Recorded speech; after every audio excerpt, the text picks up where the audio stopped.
하느님의 은총에 의해서 우리가 14년 동안이나 커다란 불행과 슬픔을 헤매다가 이교도 소에서 이제 놓아져서 자유를 누리고 이제 우리 동포에게 돌아오게 해주셔서 하느님께 감사드린다라는 말로 결론을 맺었습니다. 근데 하멜이 여기 도착해서 맨 먼저 간 곳이요, 네덜란드 동인도 회사 여기 있거든요. 거기에 찾아가서 월급 내달라는 겁니다.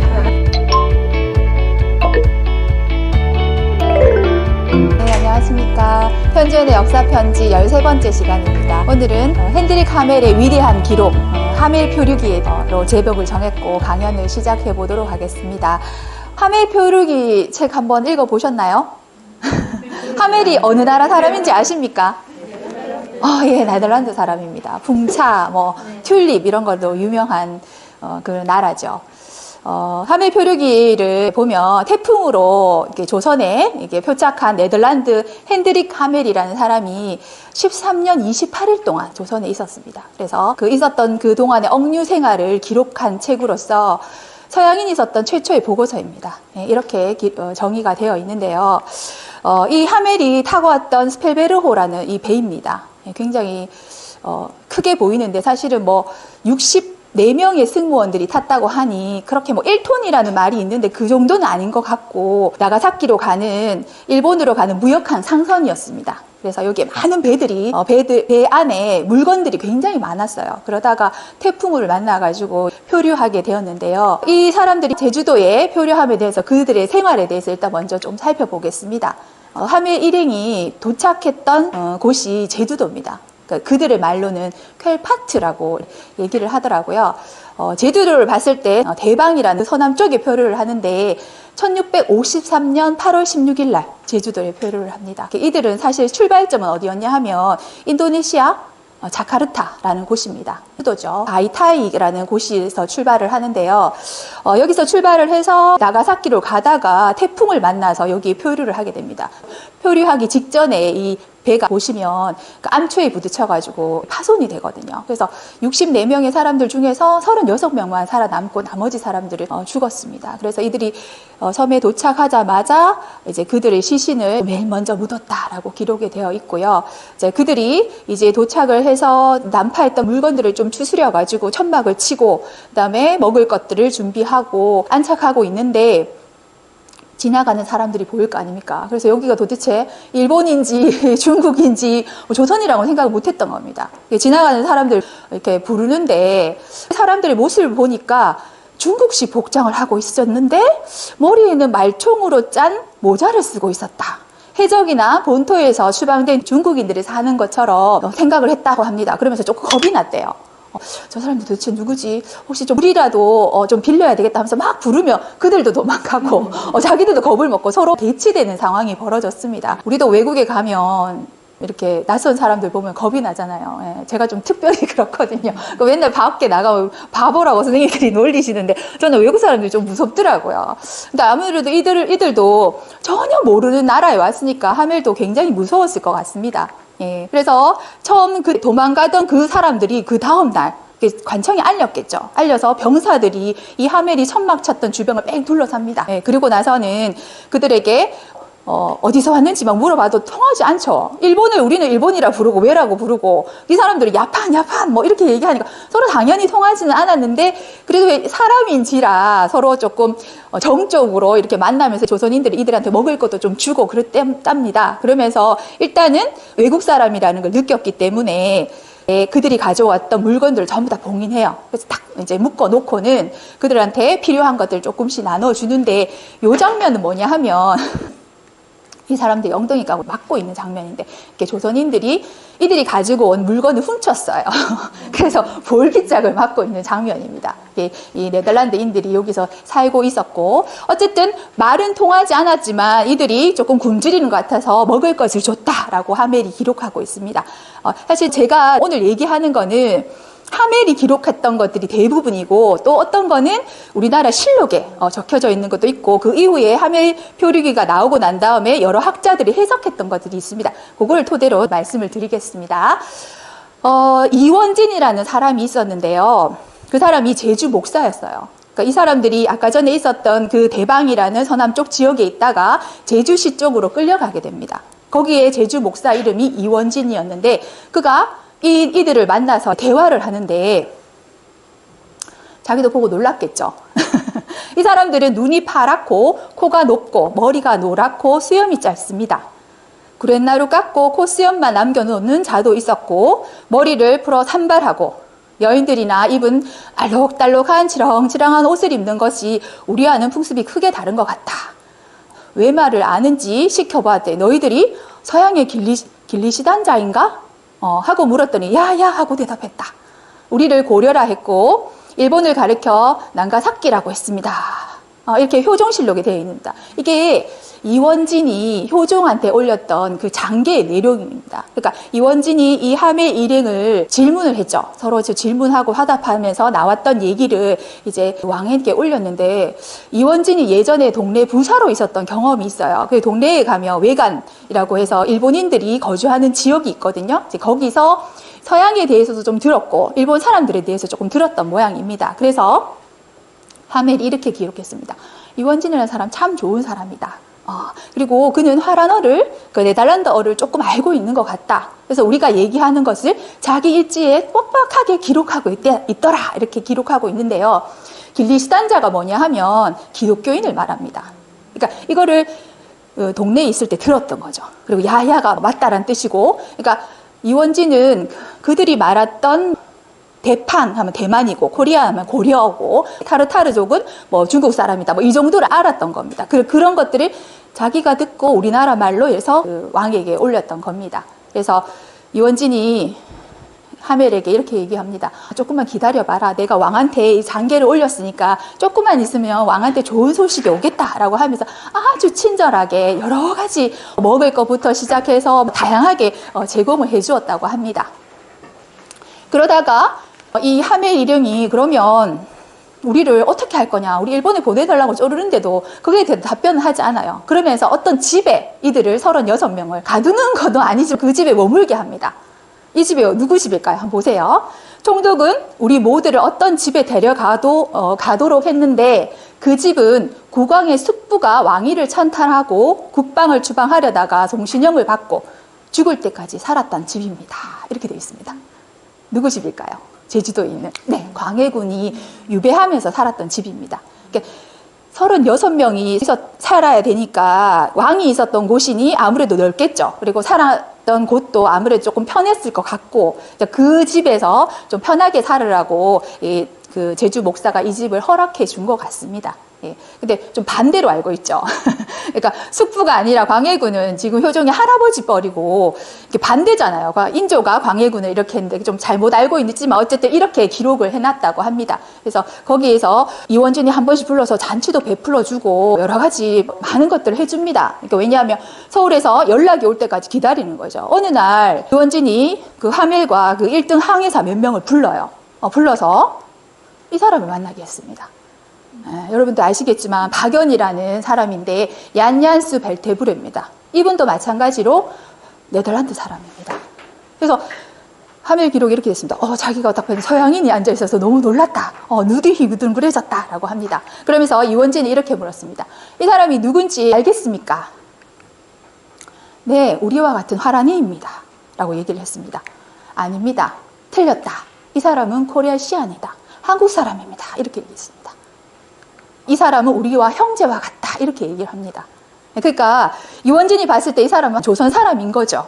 근데 하멜이 이 사람하고 대화를 하는데 대화가 안 됐대요. 벨테브리가 26년 동안 한국에 있었더니 그 말을 까먹은 겁니다. 그래서 하멜 일행하고 한 달 정도 머물면서 말이 통했다고 합니다. 그래서 이 사람이 해석해주고 뭐 했는데 하멜도 그렇고 이 박연도 그렇고 얼마나 만나서 반갑겠어요. 통역을 해주고. 근데 하멜이 이렇게 했어요. 통역을 해주는 만남의 기쁨? 뭐 요 정도로만 기록해뒀고 하멜이 이 벨테브레에 대한 기록도 그 이후에도 별로 없어요. 그리고 이 박연도 마찬가지로 박연 입장에서는 막 통곡을 하고 저 같으면 울었을 것 같은데 그런 기억이 전혀 없어요. 나중에 벨테브레하고 하멜하고 막 얘기를 하면서 이제 박연이 하멜한테 이렇게 얘기해요. 당신이 새라면은 그곳으로 자유롭게 날아갈 수 있다. 그러나 우리는 외국인을 나라 밖으로 내보내지 않습니다. 그 대신 당신들을 보살펴주고 식량과 의복도 지급해 줄 것이니까 이 나라에서 목숨을 다할 때까지 살아가세요라고 얘기합니다. 이렇게 하멜이 계속해서 요청하는 거예요. 우리 좀 보내달라고, 왕한테 얘기 좀 잘해도라고 얘기를 하는데도 그렇게 하지 마. 해도 별로 소용이 없어. 내가 예전에 중국인들이 표류해가지고 대마도에 보낸 적이 있는데 그 사람들이 그 자리에서 바로 죽여버렸어. 너도 가면 반드시 죽을 거야. 여기 있으면 나라에서 먹을 것을 주니까 여기가 더 안전할 거야 라고 하면서 박연이 하멜을 이렇게 다독였다라고 합니다. 그러면서 어느 정도 좀 대화가 되니까 이제 하멜이 조금 이제 진정을 했다, 안정을 찾았다라고 되어 있는데요. 박연에 대해서 제가 잠깐만 설명하고 넘어가겠습니다. 저 같으면 그런 사람을 만났으면 26년 동안 자기와 같은 사람을 만났으면 대성통곡을 할 텐데 나중에 우리나라 기록에 눈물을 흘렸는데 옷깃이 다 젖었다라고 기록이 되어 있습니다. 사실 인간으로서는 그 정도는 맞죠? 해야 되는데 이 사람도 사실은 1627년에 우리나라 진도에 표류했다고 되어 있습니다. 그러니까 이분도 나가사키를 가던 상선을 타고 가다가 표류를 해서 물을 마시러 갔다가 3명이 잡혔다. 그래서 이들을 저기 있는 그 외관에 보냈는데 외관에서 이들을 거절했다. 그래서 자기들을 부산에 조금 살다가 서울로 가서 왕이 훈련도감에 들어가서 신식 무기를 만들으라고 해서 무기도 만들고 군사훈련을 해서 병자호란에 참여했는데 나머지 2사람은 죽고 자기만 살아남았다. 그래서 훈련도감에서 중책을 맡아서 살고 있다. 뭐 이렇게 기록이 되어 있습니다.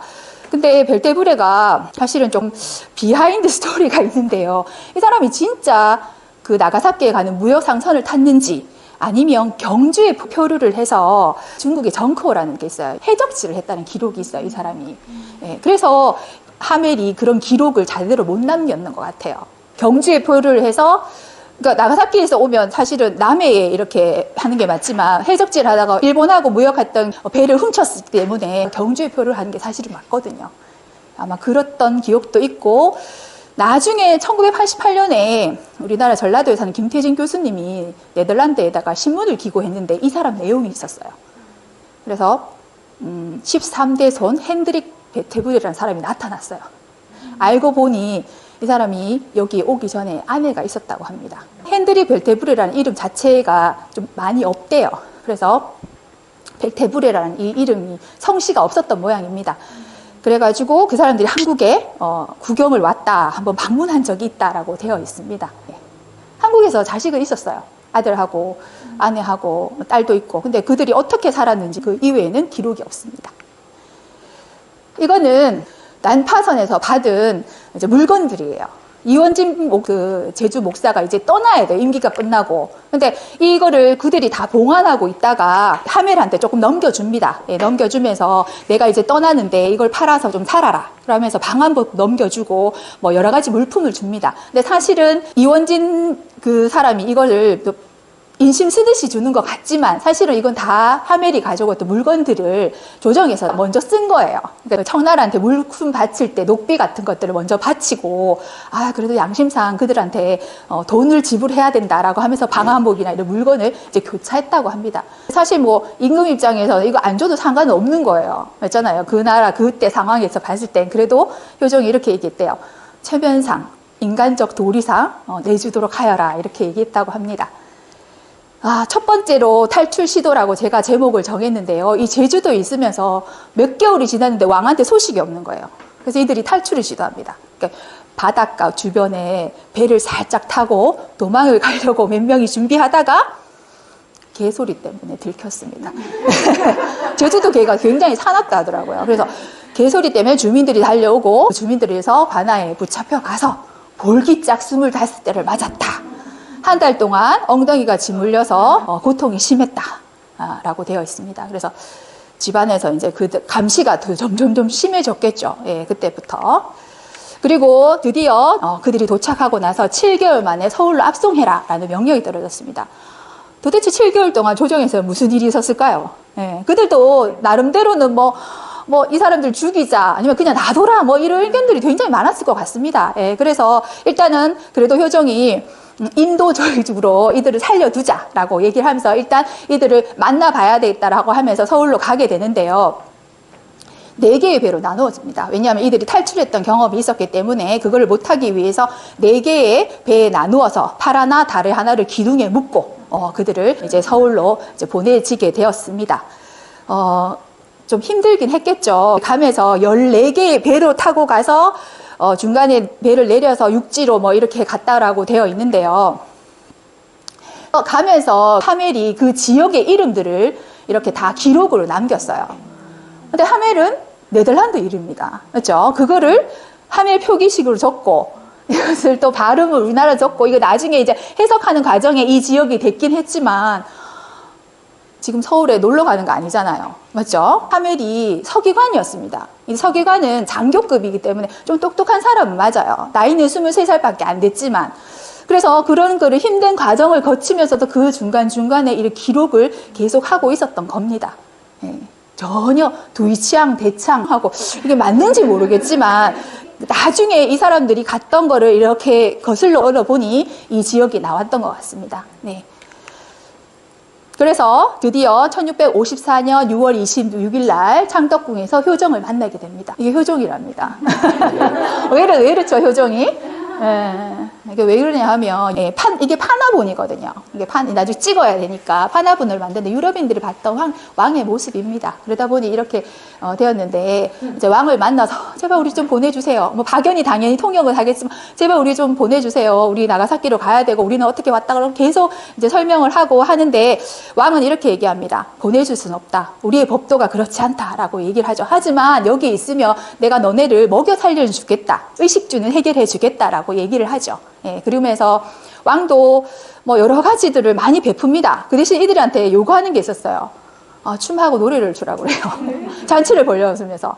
좀 특이하게 생겼잖아요, 이 사람들이. 키도 크고 막 표정이 되게 마음에 들었나 봐요. 그래서 너네도 배운 거 다 해봐라고 하면서 춤추고 노래하고 막 이러면 한 사람 앞에 포목 2필씩을 막 주면서 조선 옷을 지어 입어라 라고 했답니다.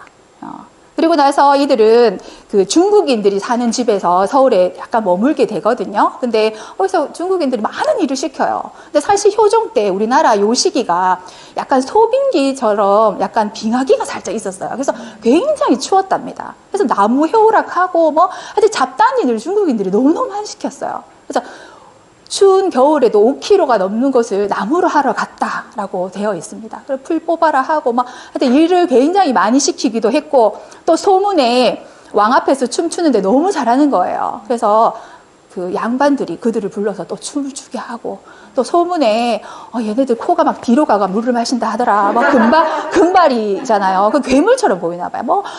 눈이 가슴에 있다는 등 여러 가지 유언비어들이 나돌아다닙니다. 그리고 이 사람들이 살았던 그 집 주변에 가면 구경꾼들이 그렇게 모여 있어가지고 집에서 쉴 수가 없었다고 합니다.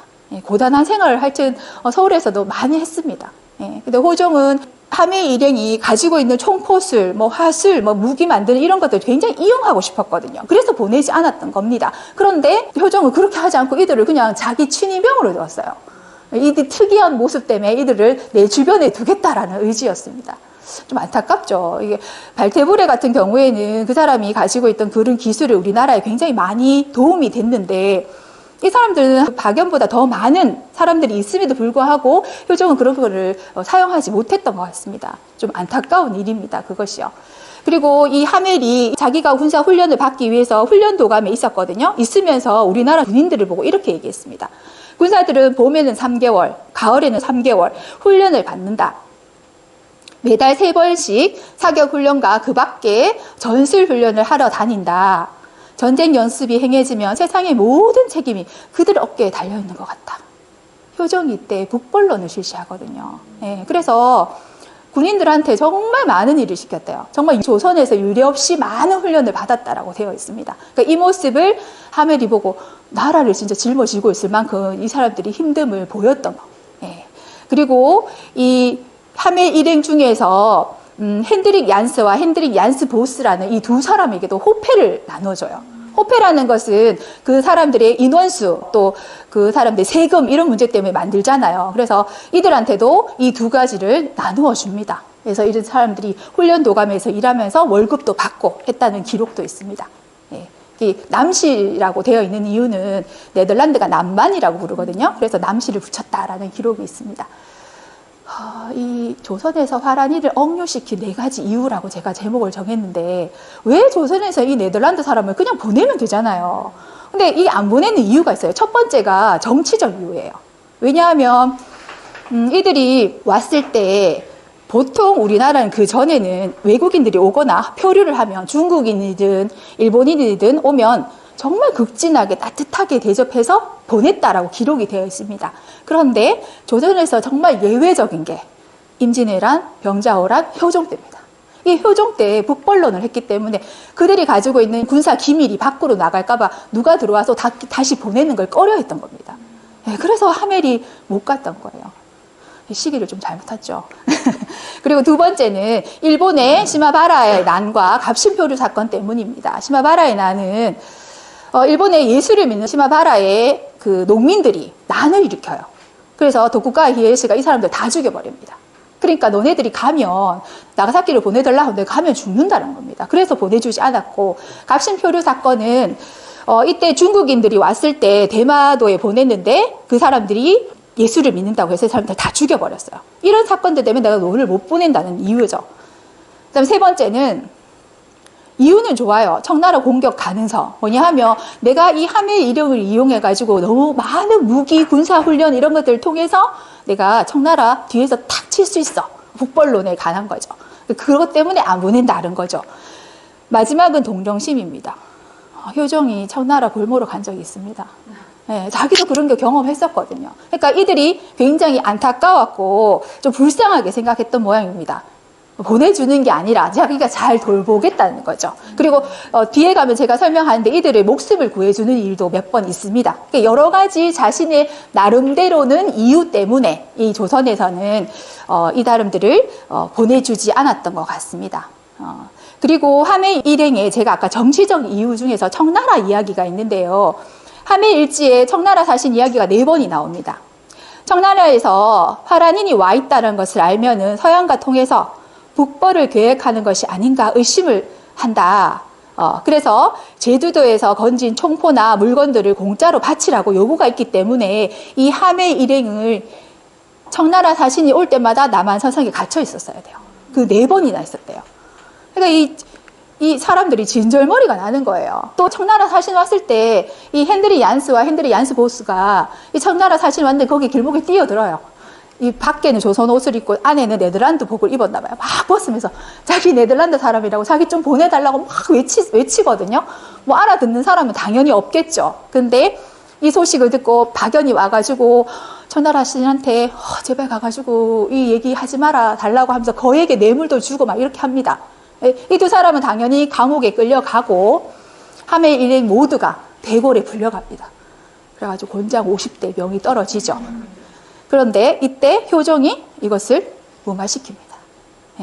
하지 마라. 이건 인도적으로 맞지 않다. 그냥 집에 가둬라 하고 집에 가두게 되면서 이 청나라 사신 올 때마다 이 사람들이 뭐 도망갈까 봐 전전긍긍하는 게 정말 힘들었던 모양입니다. 그래서 조정에서 대신들이 이 사람들 죽이자 합니다.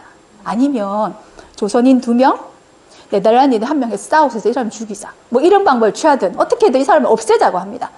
효종이 또 나서죠.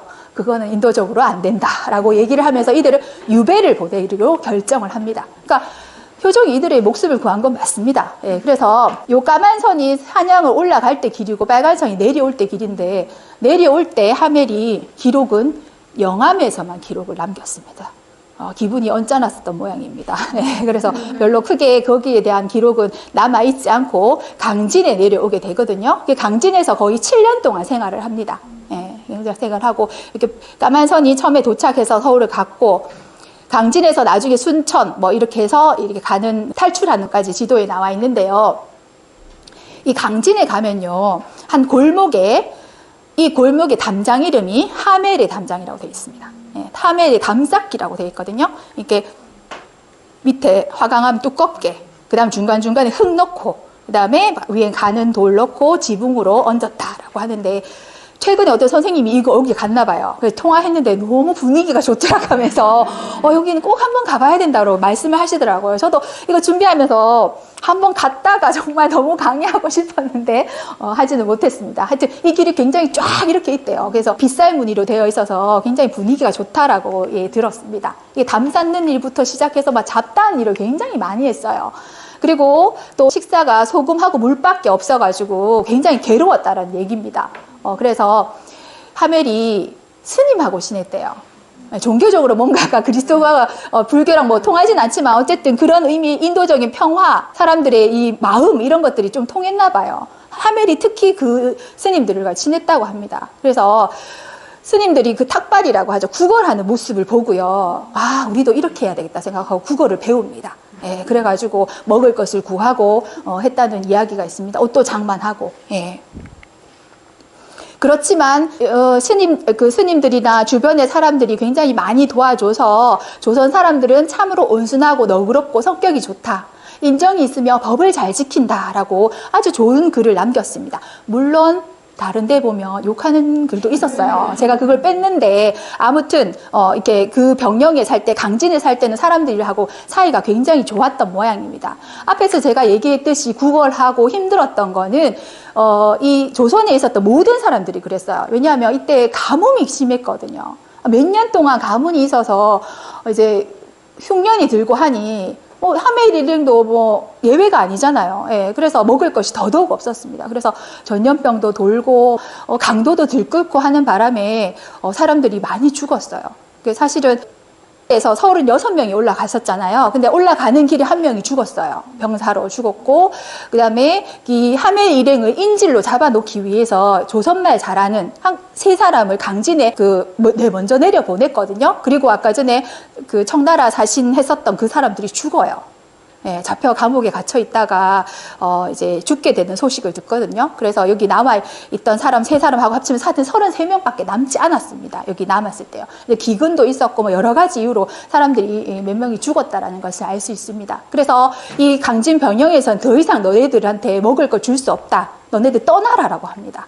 예, 강진을 떠나서 뿔뿔이 흩어져라고 합니다. 그래서 하멜이 그 떠나는 그 마음을 이렇게 표현했습니다. 우리가 이렇게 헤어지는 것을 몹시 슬퍼했다. 그동안 우리는 이곳에서 정착해서 이 나라 방식에 따라 집과 가구와 작은 정원들을 살만하게 장만해 왔던 것이다. 이 모든 것을 장만하느라 힘 꽤나 들었는데 이제 다 버리고 떠나야만 했다. 새로운 마을에 도착해도 시련을 겪게 될 터이니 다시 편안한 집과 살림살이를 장만하면 쉬운 노릇이 아닐 것이다. 하멜이 결혼했는 것 같지 않아요? 살림살이 뭐 장만하고. 그러니까 하멜이 썼는 일지에는 감정의 표현이 전혀 없어요. 근데 이게 유일하거든요. 그래서 혹시 약간 결혼했나라는데 일단 그런 기록은 없거든요. 그런 기록은 없고 다른 사람들이 몇 명이 예보켄이라는 항해사의 말에 의하면 몇 명이 결혼을 해서 아이를 있다라고 하는데 그 아이를 데리고 갔는지는 잘 모르겠지만 아무튼 그런 기록을 있습니다. 그래서 이 강진을 벗어나서 순천에 5명, 남원에 5명, 그 다음에 여수에 12명 이렇게 22명만 나중에 남거든요. 그 중간에 많이 죽었어요. 예, 그래서 그들이 그쪽 동네로 또 이사를 가게 되었습니다. 예, 전라자수영이라는 곳이 여수예요. 그러니까 하멜이 나중에 네덜란드에 도착을 해서 자신의 기억 속에 있는 그림을 그린 겁니다. 이게 예. 맞진 않겠지만 거의 비슷해요. 예. 이때 상황에 이때 있었던 그림과 자기가 살았던 지역과 굉장히 비슷하게 잘 그렸는데요. 이 여수에 내려가서도 힘들다는 뜻입니다. 올 때마다 그 병영에 오는 그 뭐 지휘관, 총독, 사령관 이렇게 부르는데요. 그들이 바뀔 때마다 힘들어 했습니다. 좋은 사람도 있고 나쁜 사람도 있기 때문이겠죠. 예. 우리 한 사람 한 사람에게 날마다 100발의 새끼줄을 꿔라고 했답니다. 우리 하기 싫다 이러면 너네 하기 싫어? 그럼 더 힘든 일 시킬 거야. 이렇게 협박을 했대요. 예. 그래서 그가 시키는 대로 새끼줄을 꼬면 나중에 그의 후임자가 계속해서 그 일을 또 시킬 거고 결국 우리는 영영 노예 생활에서 벗어나지 못할 것을 분명히 깨달았습니다. 그럼 하멜은 무슨 생각할까요?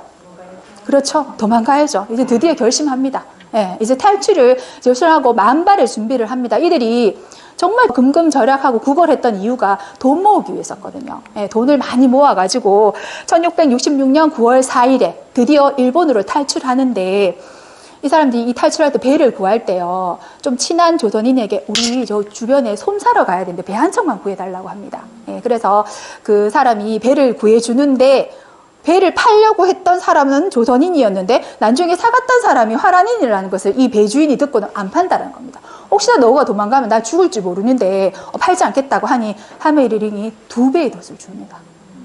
그러면 그거는 진짜 도망가는 거 맞는데 그 사람 도대 눈이 멀었는지 이렇게 어쨌든 그거를 주고 이 배를 사서 이제 뭐 먹을까 하고 이렇게 실어가지고 1666년 9월 4일 13년 28개월 만에 여기를 떠납니다.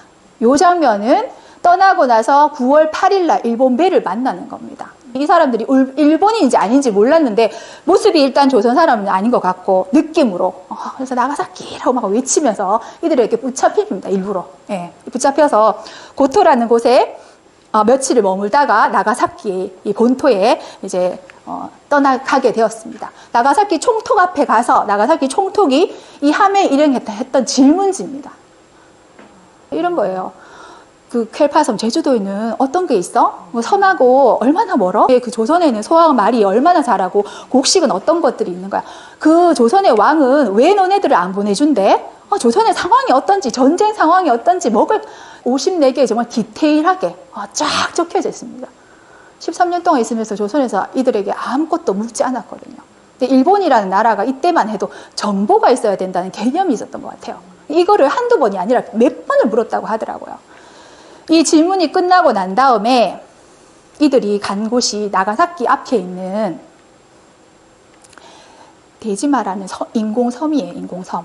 여기가 포르투갈인들을 잠시 머무르게 하고 그리스도교 사람들을 분리하는 곳이었어요. 그런데 1641년부터 한 200년 동안은 여기 네덜란드 상선이 있던 곳이에요. 그러니까 가면 네덜란드 사람들이 다 있어요. 여기에 머물게 했습니다. 사람들 기분 좋았겠죠. 거기 가면 그 사람들이 모여 사니까 그들도 굉장히 환영해 주었다고 합니다. 예, 여기서 한 1년 동안 사실은 갇혀 있어요. 예, 왜냐하면 얘들이 출발했던 그 인도네시아 자카르타에 가는 배가 1년에 한 번만 있거든요. 그러니까 벌써 떠나고 난 뒤였기 때문에 여기에 머무를 수밖에 없었고 또 나가사키 총통이 허락이 떨어져야 너네 간다. 좀 기다려봐라라는 의미였습니다. 아까 거기 있던 인공섬의 부채꼴 모양의 이 지역인데요. 여기서 뭐 오랫동안 살면서 몇 번이나 통의 얘기를 듣고 너네 갈 수 없다고 하고 이 사람들이 굉장히 억류시켜요. 이유를 모르겠습니다. 뭔가 이유가 있는 것 같은데 특별한 이유는 말하지 않고 이들을 계속해서 가두기만 하고 하지만 그 안에는 어쨌든 네덜란드 사람들이 있었기 때문에 어쨌든 살 수는 있었습니다. 근데 여기 있을 때 하멜이 기록을 본격적으로 했다고 합니다. 그러니까 조선에 있었던 내용들 그리고 이들이 묻는 질문 이런 것들을 일일이 다 정리하고 기록을 했다고 되어 있습니다. 그래서 이렇게 이들이 잡혀갔던 이런 일들이 일본에서는 지금 이들을 어떻게 할까 막 의논하고 있는데 조선에서는 아무런 소식이 없었거든요. 이 사람들 알고 있었을까요? 당연히 모르고 있었던 겁니다. 네, 모르고 있었어요. 이때 10월 달에 동네 부사가 그 역관이죠. 동네 부사가 아니라 역관이 일본의 대마도에 왔어요. 그 대마도 도주가 너네 그 하멜 일행 도망가는데 알아? 라고 물으니까 아니 모르는데 큰일 났다고 하면서 빨리 돌아가 동네 부사한테 얘기를 하고 왕한테 알립니다. 이제 난리가 난 거죠. 그거 알리는데 2달이 걸렸어요. 도망갔는지 2달인데 2달 만에 이 효종이 알게 된 겁니다. 자수형 사람들을 혼내는 게 문제가 아니라 이게 외교 문제까지 벌쳤거든요. 사실 일본 사람들이 그 데지마 섬에 이들을 갇힌 이유는 얘들이 예수인일지도 몰라. 그러니까 좀 기다려봐. 뭐 이렇게 얘기하거든요. 그럼 이 사람들이 예수교, 기독교를 믿는다면 그들을 그냥 보내면 끝이에요. 근데 보내지 않고 이들을 계속 머물게 한다는 건 무슨 이유가 있는 거예요. 네, 이게 정치적 이유거든요. 네, 그들한테 뭔가 받을 게 있어서 그렇게 했던 것 같습니다. 이게 부산의 동래현 그 외관이라는 곳의 모습인데요. 그들이 이렇게 따져요. 양국 간에 약속이 있었는데 너네 표류선에 왜 존재를 우리한테 안 알리느냐. 왜 하라님 표류자들이 막대한 재화를 너네들 빼앗고 그들을 억류시켰느냐. 그 전에 갑신표류 사건이 있을 때 일본과 조선이 약속을 했었거든요. 앞으로 이런 일이 있을 때 서로 꼭 알리자. 조선도 허락했고 근데 그것을 어겼다는 겁니다. 그리고 왜 돈 같은 거 나가사키 오는 돈인데 너네 왜 뺏었냐라는 거죠. 그러니까 이거를 시비를 거는 이유는 이 동래현의 무역은 항상 대마 도주하고 많이 하는데 대마 도주가 이 배가 21척밖에 여기 못 와요.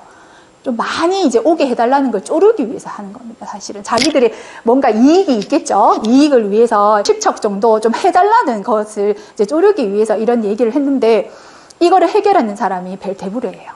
갑자기 벨테부르가 여기서 나타납니다. 거기서 이렇게 얘기하죠.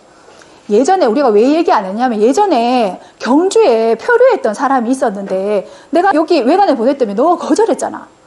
그래서 이것도 괜찮은 줄 알고 안 했다. 이런 식으로 딱 얘기했던 거예요. 그 얘기했다는 기록을 보면 벨테부르의 박연이 진짜 회적질을 했다는 기록이 맞는 것 같아요. 네, 함의 기록에는 없지만 여러 가지 기록에 보면, 그래서 아마 박연이 회적질했는 사람 성향을 조금 제가 생각해 봤을 때 왠지 새로운 곳에서 정착하고 잘 살 수 있을 것 같은 사람 생각도 들더라고요. 아무튼 그런 어떤 이야기도 있습니다. 예. 그래서 이런 일본과 이제 조선 간의 이런 분쟁, 외교 분쟁이 있는 사이에 인도네시아 자카르타, 바타비아에 함의 일행이 도착을 합니다.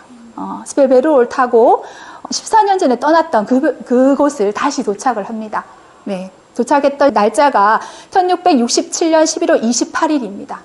우리는 바타비아의 거리에 도착했다. 하느님의 은총에 의해서 우리가 14년 동안이나 커다란 불행과 슬픔을 헤매다가 이교도 소에서 이제 놓아져서 자유를 누리고 이제 우리 동포에게 돌아오게 해주신 하느님께 감사드린다라는 말로 결론을 맺었습니다.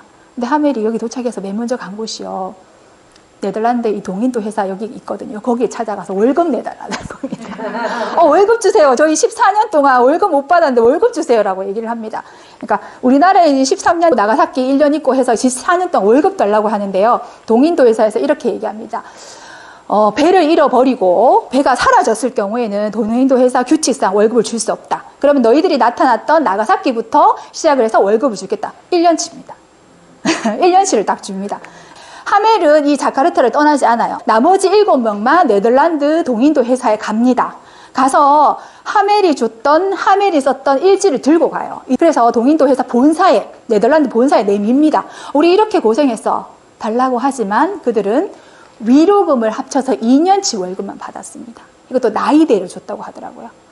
하멜은 아직 안 받았어요. 거기 가지 않았기 때문에. 나머지 7명만 이렇게 해서 돈을 받았는데, 잡혀서 생활했던 것도 굉장히 힘들었을 텐데 이렇게 월급을 이렇게밖에 못 받았으니 굉장히 그들도 힘들었을 것 같습니다. 이 사람들은 누구냐 하면, 하멜이 떠났을 때 8명만 출발을 했었거든요. 그 배에. 제가 아까 그걸 빠져먹었는데 원래 많은 사람들이 죽고 16명이 남아 있었어요. 22명 중에서. 그 16명 중에서 8명만 먼저 1차로 오고 2차로 남았던 사람들이 8명이 돌아오는데, 요거 한 명은 또 죽었어요. 네, 우리나라 기록에만 되어 있거든요. 그래서 이 2차로 69년에 도착을 해서 70년대 네덜란드를 가니까 이들과 함께 인도네시아에 있다가 네덜란드로 들어가게 됐습니다. 들어가서 하멜이 맨 처음에 했던 일이 또 동인도 그 회사에 찾아갑니다. 네덜란드 동인도 본사에 들어갔거든요. 근데 동인도 회사 본사에서 이렇게 말합니다. 조선에서 15년간 억류되었던 핸드릭 하멜, 그 외에 핸드릭 코넬슨, 몰레나도, 얀얀스 스펠트 등 자신들이 억류 기간에 대한 월급을 요청했는데 우리는 그들이 요구가 정당하다고 판단했다. 1668년 8월 13일에 이루어진 결의의 선례에 따라 같은 상황에 처한 다른 사람들도 응분의 보상을 받게 될 것이다. 1차로 갔던 사람 빼고 2차 사람만 14년간의 월급을 다 받았습니다. 네. 왜 그랬을까요? 왜 1차 사람들을 안 주고 2차 사람들 15년씩 월급을 줬을까요? 이 사람들이 1670년대에 이 네덜란드에 도착을 하거든요. 너무 차별이잖아요. 맞죠? 이게 네덜란드에 이게 발행됐기 때문입니다. 제가 아까 1차에 갔던 분들이 하멜이 썼던 일지를 들고 갔다고 했잖아요. 그 일지를 들고 2년이 지나서 하멜이 네덜란드에 가거든요. 그 사이에 이게 출판된 거예요. 그들이 받았던 동인도 회사에서 이거를 출판사로 넘겼고 여러 출판사에서 이거를 너도 나도 출판하기 시작을 했습니다. 그래서 이게 인기가 너무 있으니 그들도 돈 좀 받았겠죠. 예, 그래서 이 1268년에 로테르담, 또 뭐 암스테르담 여러 곳에서 독일어, 영어, 프랑스어로 막 출간이 됐습니다. 이거는 스티히터판이라는 게 뭐냐면 제가 아까 말씀드린 판화본으로 나오거든요. 그래서 이렇게 스티히트판으로 여러 판으로 만들어졌습니다. 여러 이름으로 뭐 표류한 스페베르로를 타고 제주도에 표류한 하여튼 자극적인 표현을 써가지고 제목도 다양하게 해서 출판이 많이 되었습니다. 이들은 조선에 대해서 사실은 잘 몰랐거든요. 항상 일본에 대해서만 무역을 하고 있는데 이게 요한 블라우의 세계 지도인데요. 여기 끝에 코리아라는 단어만 딱 있고 정말 멀잖아요. 아무것도 몰랐어요. 근데 기록에 보면 네덜란드가 우리나라하고 호주하고 호피를 교환했다라는 기록은 있어요. 근데 그거를 일본을 통해서 있었어요. 네덜란드 소문에요. 코리아에 가면 동물들이 금목걸이 하고 다닌다라는 소문이 있었거든요. 그래서 이 조선에 대해서 굉장히 관심이 많았어요. 그런데 갈 수가 없는 거예요. 이 나라가 어떤 나라인지 어디에 붙어 있는지도 잘 몰랐어요. 항상 일본을 통해서만 해야 되는데 대마도 도주가 그것을 항상 거절하는 거예요. 그래서 이들이 직접 배를 타고 이 조선을 찾아서 갔는데 계절풀 때문에 몇 번을 실패했다라고 되어 있습니다. 이런 호기심 많은 조선에 대해서 하멜이 이 출판을 했으니 얼마나 인기가 많았겠습니까? 하멜이 네덜란드에 살면서 조금 부잣집 아들이었던 것 같아요. 이게 장교급이라고 제가 말씀드렸잖아요. 중등 교육을 받았던 사람이에요. 그리고 이 사람 기록이 그 네덜란드 시청에 이렇게 기록되어 있다는 것을 봤을 때는 이들 사람 집이 괜찮았다는 것을 의미하더라고요. 그래서 똑똑한 집안에 태어나서 이제 대항해 시대에 배를 타고 세계를 본다, 돈도 번다, 이런 젊은이들의 꿈을 있었기 때문에 이 상선을 타고 그것을 출발했던 것 같습니다. 그런데 그런 억류됐던 생활, 힘든 생활에도 불구하고 굉장히 공포스러운 그런 나라에서 새로운 나라이지만 힘들었을 그 당시에도 기록을 하고 뭔가를 적고 나름대로 했던 걸 보면 정말 본받을 점이라고 생각이 들더라고요. 역사가 인간의 의도대로 움직이지는 않지만 이 뜻밖의 어떤 사소한 일 때문에 큰 업적을 남기는 사람도 있듯이 역사의 거대한 물질기를 바꿔놓기도 합니다. 이 사소한 일들이요. 역사적으로 봤을 때 그런 분들이 굉장히 많습니다. 지금도 여러분들 굉장히 많이 기록하고 계시는데요. 어릴 때 일기 쓰라고 하면 맨날 밀어놨다 언니 오빠들 보고 많이 뺏기고 그랬었던 기억이 나는데요. 오늘부터 저도 기록하는 습관을 한번 가져보려고 합니다. 그러니까 여러분도 편지원이 새로운 시대를 위해서 이렇게 기록에 도전하는 모습을 함께 하시길 바라겠습니다. 감사합니다.